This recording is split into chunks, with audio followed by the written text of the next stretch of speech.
Within every Muslim society, there exists the need for preserving knowledge.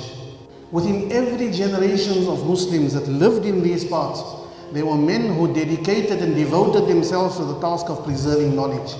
As long as knowledge is going to be preserved, deen will be preserved. When knowledge is no longer preserved, deen will disappear as well. At the same time, when people were being brought to this outpost of the world, they were taken elsewhere as well.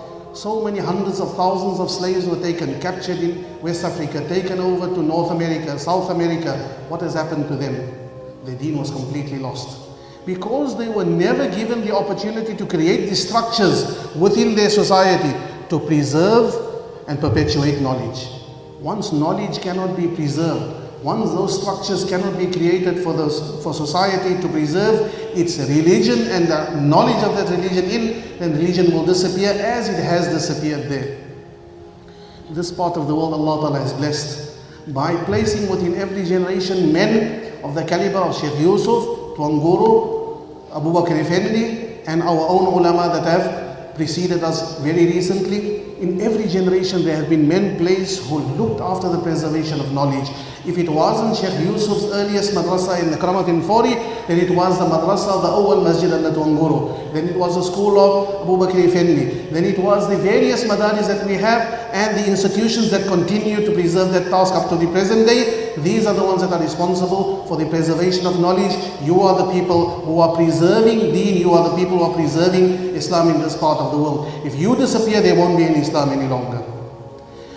This tells you the importance of institutions of deen. Therefore, how many should there be? The more, the merrier. Have as many of them as possible. Because the more we preserve, the more our deen will remain alive.